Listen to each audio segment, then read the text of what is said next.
You are listening to the Oneofus.net podcast network.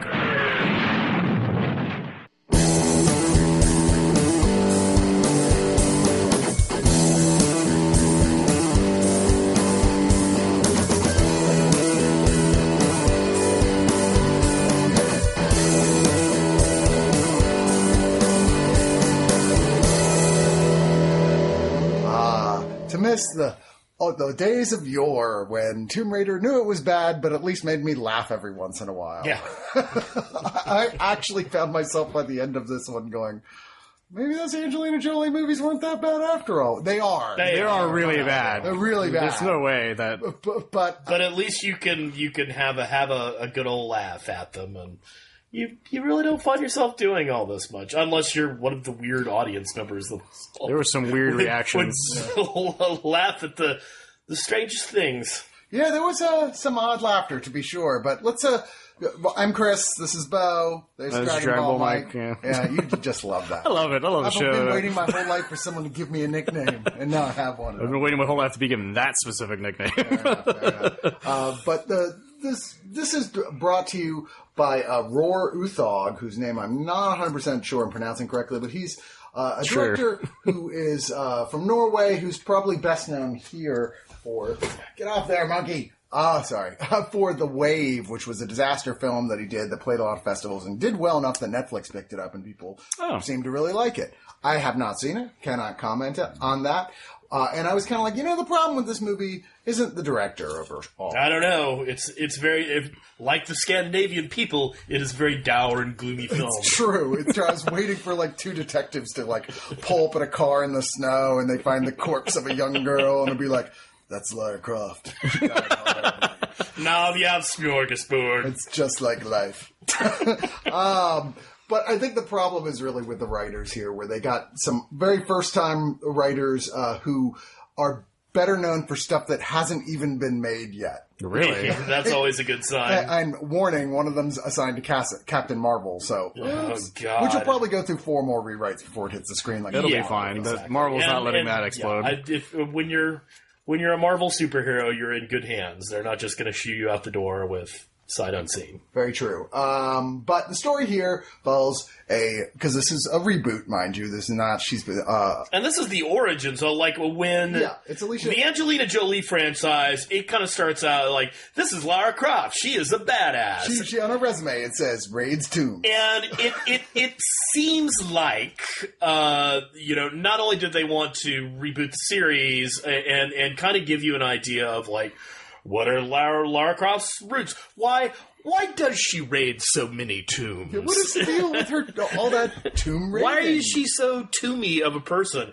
And so this starts out she's basically kind of still a teenager for all intents and purposes. She's early 20s at the most. Yeah. Well, let's talk about why it's specifically like that, though, because this is... But let's just do the plot first. Let's do the plot first. I do have that, because it starts off with a fight that basically establishes that she kind of sucks at fighting. She's better than us. She could kick our asses, probably all 3 at once. But she's in a boxing ring. I think that's debatable. She only fights one dude at a time this entire movie. Yeah.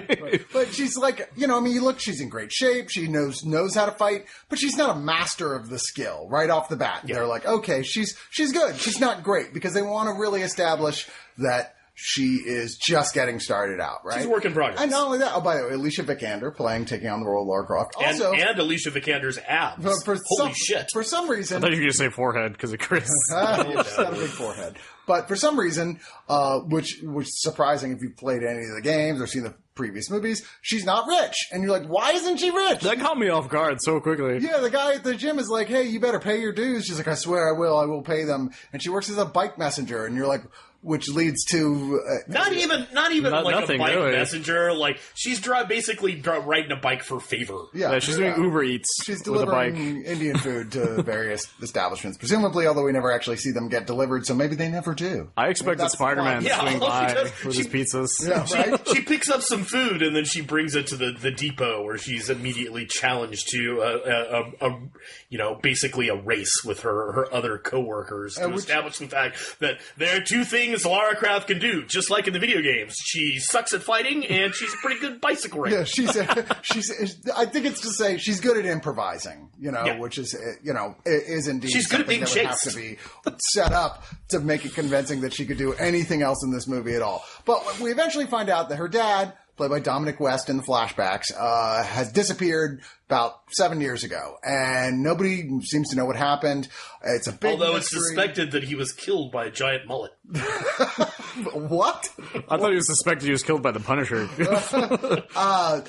And she doesn't want to sign the papers that say he's dead, that for some reason prevent her from even living in her giant ancestral estate. Yes, even though they provide absolutely no fucking reason why she should not sign these papers. Yeah, or just live there. I mean, it's not like if they found out, he's not really dead, that can't be, like, fixed. Exactly. Yeah, it's not like when you're declared dead and your heirs inherit. If you come back, they can't say, like, well, no, because you're dead on paper. And Lara's the sole inheritor, so it's just like, if he comes back, it's not like she goes, well, I was afraid this was going to happen. Now I don't want to give you any of your money back. Now I got to take him out. She's like, no. But, I don't know. I rationalize that as her just not wanting to be around bad memories, I guess. Oh, no, I get it. That part of it, but it still makes no sense in a bigger picture of, like, nobody kicks you out of your house when your dad goes missing. And they really, once again, it's a weakness in writing where they really try to sell the point of, like, if I sign this document, then that really means that I'm admitting that my dad dies. But they don't really sell it enough. Well, she finds a thing through that basically leads her to a secret thing her dad set up that he's like, there are these files here, and if you find this video, I'm dead, and then you take all the files and you burn them and you destroy them. The video file. What are the batteries made of in this universe? Because she finds like 3 things that are like 7, 8 years old, and they just work right away, and it just pissed me off, like, right away. That's where your suspension of disbelief. I'm sorry, like, I'm tired of seeing that in movies. As you all know, if you keep your batteries in a tomb, then they have a better time. They have a way better lifespan. It's better than putting them in the refrigerator. Yeah. I can't even have a Wiimote with a battery in it longer than like a month before the battery acid leaked out of it. It's very true. But that's because nowadays they make batteries to do that, right? So you'll spend more money on batteries. Yeah, exactly. Apparently, Tomb Raider 2's the Croft batteries. Not like the robust Duracells of 2007. I still have some of those that work. They're Croft batteries, I guess. I don't know. But anyway, so of course she disobeys him, looks at all the papers, says, oh my God, he was onto this thing that had something to do with the first Empress of Japan, who was supposed to be some sort of death goddess and was buried for the protection of humanity, basically in this huge tomb on this island that was next to impossible to get to. So what does she do? She goes to Hong Kong. She meets up with a drunken boat captain, Lu Ren, played by Daniel Wu, who agrees really quickly and easily to take her to an island. Well, the setup is that he's the son of... Yeah. The son of the captain that Dominic West originally hired to go find this island, who also disappeared. There's no real like, oh, your dad died, my dad died too. They died together. Hey, let's go hunt. Here's money. Here's money. So here's some money, and you should do. He's like, and so they go, and of course the boat boom crashes.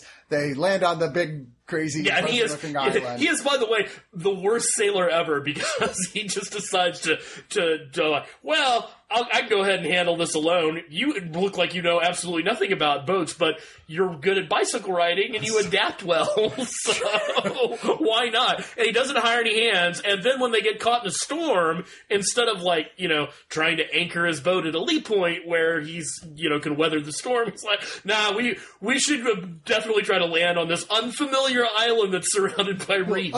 I know. I mean, you assume that the movie wants you to go, well, it's because it's like in the Hell's Triangle or whatever, and it's always bad, which isn't a thing. And even towards the end of the movie, we see it's clearly not always a thing. Exactly. Yeah, meteorologists would notice if there is that patch of the sea where it's always a storm. Right, that's weird. This movie's strange. Hey, do you think that's where the Empress, who's a death goddess, is buried? Think of how much we can learn from this patch. Anyway. This one specific section of this island's always a storm. But so she's there, and she finds out that Walton Goggins, who captures her like toot sweet, who plays Matthias Vogel, who is the Belloc of the film, if you will, only totally devoid of any personality. Yes, he has a horrible affliction where all he can do is just really stare at you, and then every 5 seconds he'll mention, a la Danny Glover in Lethal Weapon, how he's too old for this shit, in the form of saying, like, I really miss my family. Yeah, which is to try and make some connection between her and Laura on a screenwriter level, and I get that, but it doesn't work. It doesn't work at all. They try to give him some depth, and it's just like... But you realize he's been sent there by this corporation that her dad, Dominic West, was warning her about in the video, that is like the people trying to get this, because like... Well, no, we don't realize that, because it never mentions that they're Trinity until she kind of... she does figure it out. I mean, he establishes that shadowy evil people ahead of time are after it, and you presume that's them, because they're shadowy evil people, and they're after it. So, putting two to two together, it's not really a stretch. She's smart enough to figure out that puzzle box. She's smart enough to figure out that. Right. And it ends into like a big sort of like chase for a while, Laura getting all beaten up, jumping through things, and eventually getting to a little bit of tomb raiding. Yes. Now, which is the end of the point where we start talking about specifics and plot. I will say this movie desperately needed any humor in it. What attempts there were at humor were such old, not funny, like, oh my God, roll your eyes jokes. You're like, seriously? Like, once I was like, a really bad script would do this joke next, and they would, and you'd be like, uh-huh. Well, that's the thing. There are literally setups in the first 15 minutes of this movie that you're like, oh, I can tell how this is going to end. Yeah. There's just... There's nothing and that's not like, this movie has no cards up its sleeve. And that's the problem as well with the action sequences, which aren't terribly filmed or unconvincing CG-wise or anything like that. The problem is every single one of them is so calculated to feel just like a scene from the game that there's nothing about it that feels even mildly original or new, which was ripping off Indiana Jones to begin with, which was ripping off old serials before that, so it's like, credited to ripping off whatever, but the point is, there's nothing you're not going to see coming. There's nothing here that you're like, oh, I've never seen anything like that before. Well, every action sequence is like, oh, isn't this real tense? I'm like, well, this looks like it's a PS3 game, most of what's going on around her, especially for, like, one of the big climactic, or not climactic, but the very early on, I kept staring at everything. I'm like, well, that's clearly this. It's clearly fake this. It's clearly that. Yeah. The tension in all of the action scenes in here, it's the same kind of tension as, like, waiting for your grandmother to get her keys out and open the door, because it's eventually going to happen. It's just going to take a long time, and it's going to kind of fucking annoy you. I could see the moments where it was like, press X now, press it now. How about now? It really felt like that, where it was just like you're watching a Let's Play of the newer Tomb Raider games. You're like, there's nothing here that feels like it should be in a movie. Oh, by the way, this movie starts with it saying Square Enix in the beginning, and I was like, oh my God, it starts like a game. Right off the bat. You're like, where's the options? I was like, fuck. And once again, you get Walton motherfucking Goggins as your villain, wasted. who is an amazing actor, specifically at playing really interesting, depth-filled villains, and you make him into like a villain from a bad 80s action movie where he's just like, he's not even chewing the scenery, for God's sake. Oh, that was the worst part. He kind of is with his eyes. Let's give him well, because he's constantly staring. Every time there's something new that they discover, his eyes get super wide. And that's about it, really. The rest of the time, he's just like, his eyes, and then reminding you that he has daughters back home that he would like to get to. So he'll kill every last one of you motherfuckers if he has to. He's like, I miss my family. I mean, there's so many moments in this film, even above and beyond that just don't even make sense. This movie doesn't make a lot of sense at all. There's so many things I want to talk about. You do. Are just, oh my God. It's obvious that Walter Goggins, he channeled his exhaustion with this movie into his role. It felt like he'd been out there for a while. And basically his last,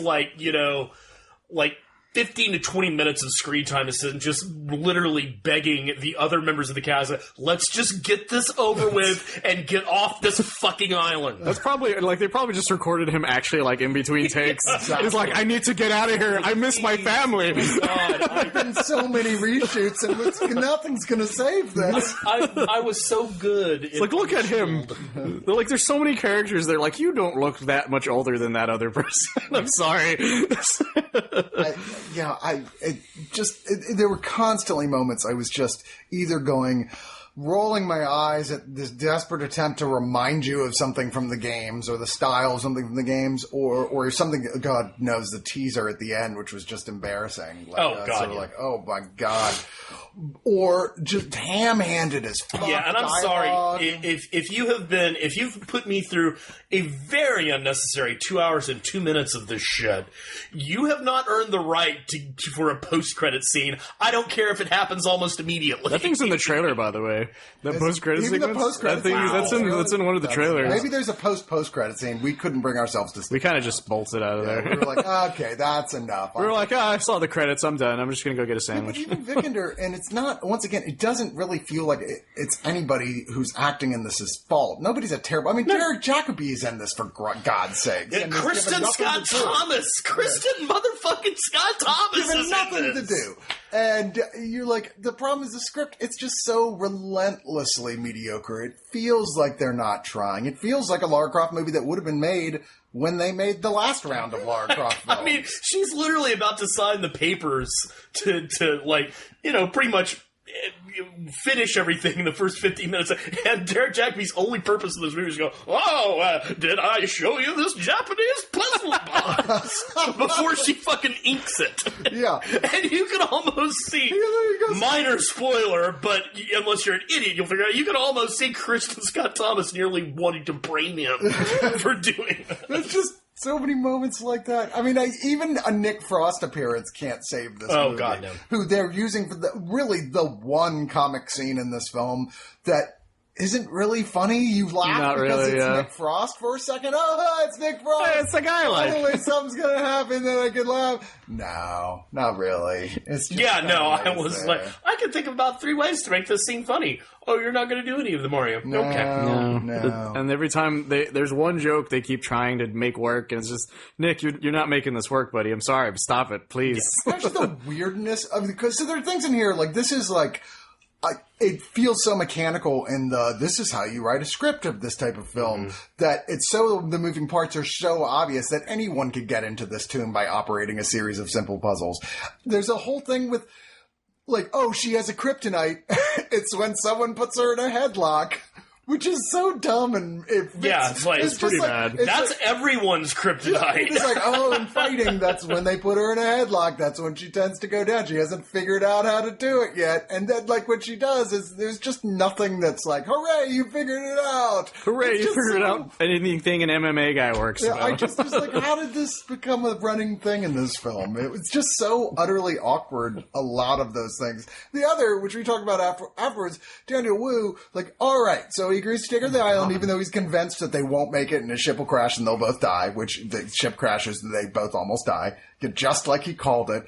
But then, for no reason at all, he is loyal to her, like as if they've been married for 20 years. Yeah, exactly. Like, you would think at some point he'd be like, you kind of fucked me on that. seriously. He kind of just disappears, too, for a lot of the movie.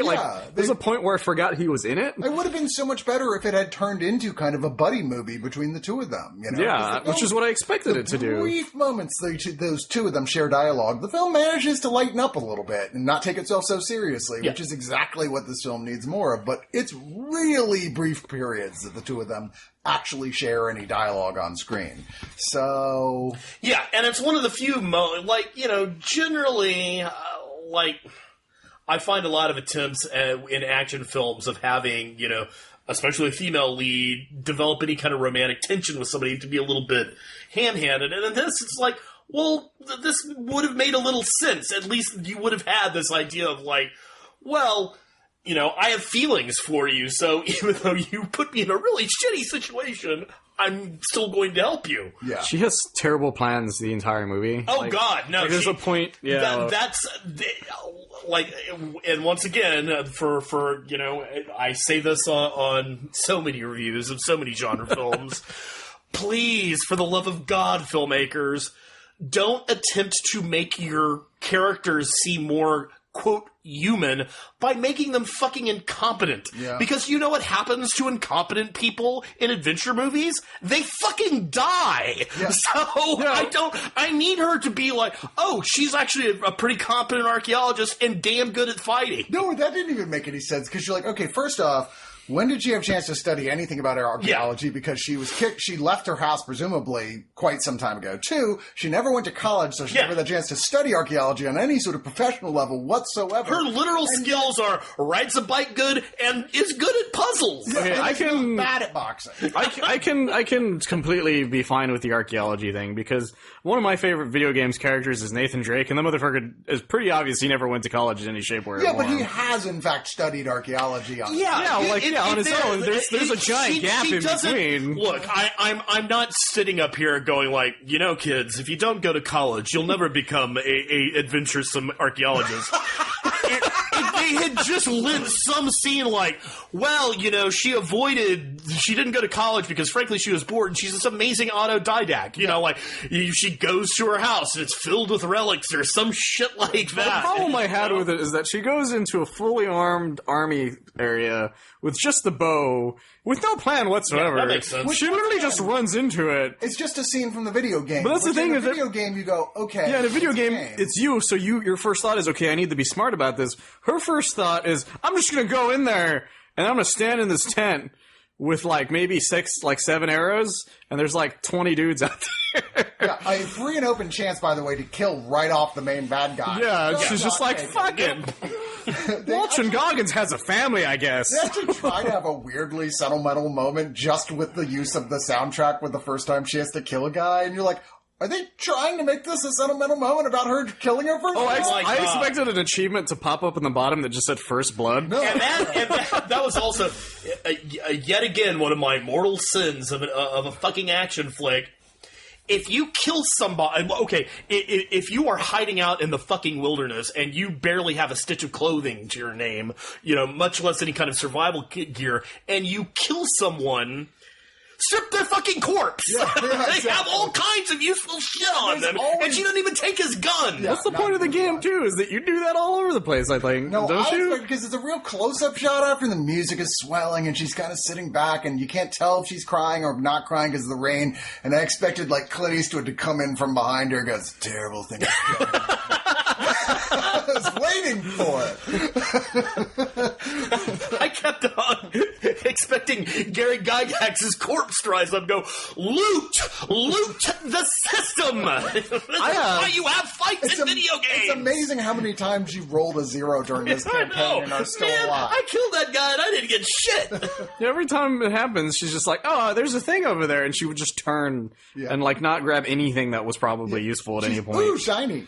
Yeah, like the one time she grabs something, there's the bow, and she just runs off with, like, no plan. I'm like, come on. The guy had a gun, like... Yeah, I mean, guess which trumps which. I'm just saying. But they never showed her having experience with guns, just with bows and arrows. They have to add a whole nother pointless flashback sequence of like, oh, I learned to fire guns too back when I was a little girl. And you go, what's wrong with this father? Well, and also, the way that she finds the fucking, you know, it's just like, well, I've been hoarding some very specific supplies on this island. Oh, and of course I brought my archery set. I just happen to have these. Maybe from one of the former treasure hunters in the days before guns.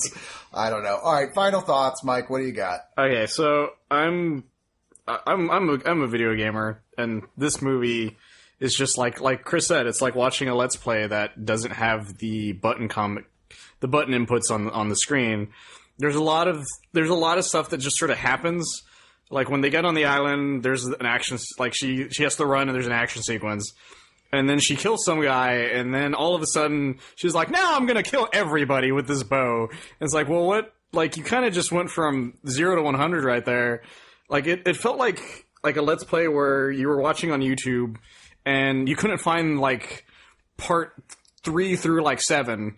and you got to like part 9 and 10, which is the finale of the thing. Right. And so you miss all of these things that probably would have happened, and so it just feels very jarring to go from like one point to another point to here's the end of the game. And then there's a side character, which is played by Daniel Wu, that's just sort of disappears. Like, he helps, like, once or twice. Like, he does this one specific thing that made me go, how did you know it was going to do that?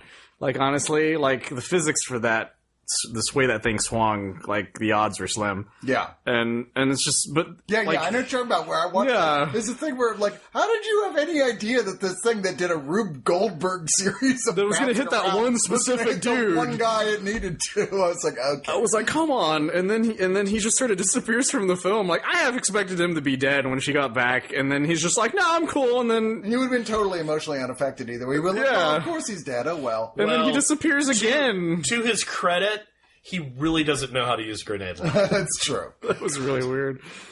And yeah, he gets shot in the shoulder, and then he's just like, I can use this gun with 2 hands, no problem. I'm like, come on, dude. But every time the movie did something, I just rolled my eyes more and more, and I kept expecting just little things to happen, but... And there's a character in it that's just like, I'm way older than you, and I'm just like, No, you're not. You have a mullet and a long beard, but you're not that much older. And also batteries. God damn it. It's like, also the batteries. I'm tired of movies where like, I found this ancient thing. Oh, it works super easily. I'm like, come on. I'm pretty much tired of that. Dominic West wasn't that bad. Overall, the sad thing I have to say about this is it's still one of the better video game movies I've ever seen. Yes, it clears that very low bar. I mean, if we're moving up on that scale, it is really slow. It's a very the scale for that for me is Ace Attorney down to fucking that Dead Rising film that was on Crackle. Which was watchable? Which has Rob Riggle as Frank West, which is the only good thing about the entire thing. And he only shows up for like 30 seconds. But this movie, I would have to put it directly in the middle of all of that. And I would have to, honestly, if you like the game, you might have some enjoyment out of this, maybe. But I would honestly have to give it 6.5 out of 10. Weird shit. I'm not like I can't even come up with something. 6.5 out of 10 times I felt like I probably wanted to hit pause and just walk away. That's a really high score for everything that you just said. That's why, because it's directly in the middle of everything video game wise, and that's like the best I could possibly give something like that. Fair enough. Beau?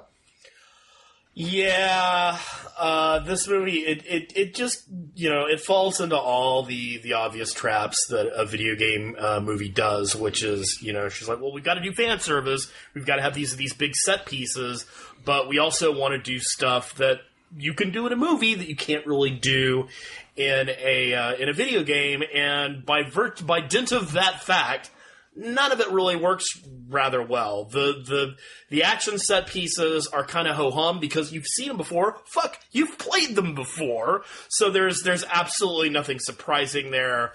The script is totally for the numbers, and the stuff that they do as far as exploring her backstory is just, I mean, it's banal at best, and at worst, it's just fucking absolutely ridiculous, and it ends up making the protagonist seem absolutely fucking incompetent, which, as everyone who has listened to me regularly knows, it fucking enrages me. Sure.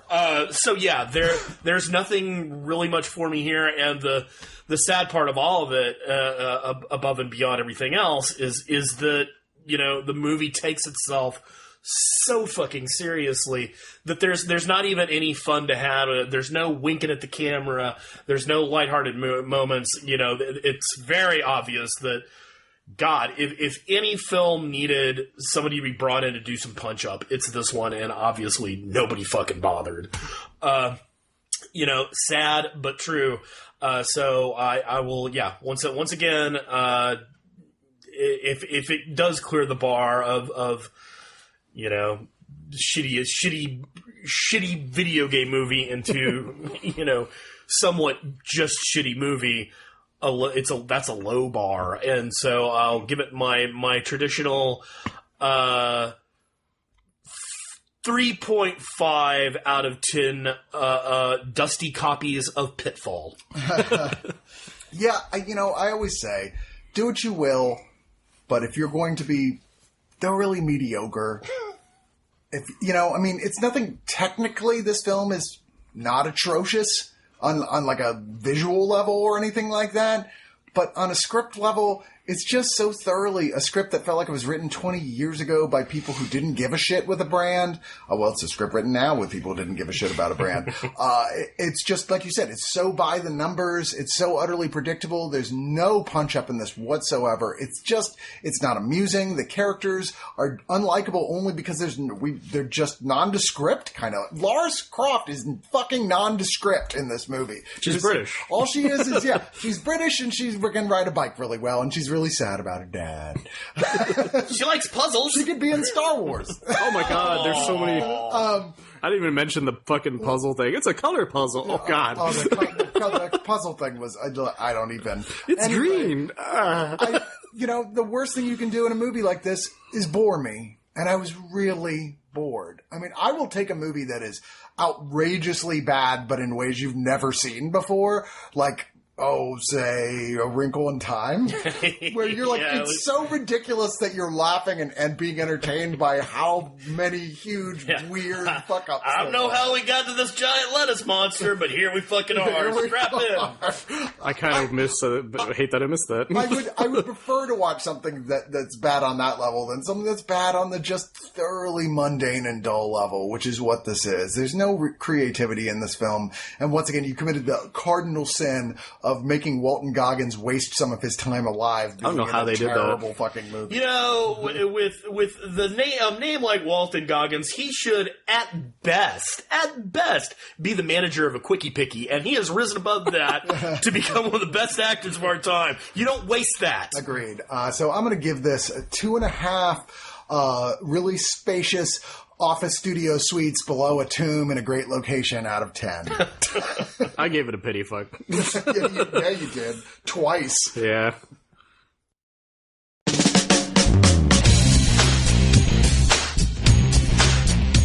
Oneofus.net has been your one-stop shop for all things geek for years. But there's a side to them many of you have never heard. The subscription side. Subscribe and listen to great podcasts like The Breakfast Pub, The Original Gentleman, and the Watch a Movie With Us series. Head on over to oneofus.net and don't forget your towel.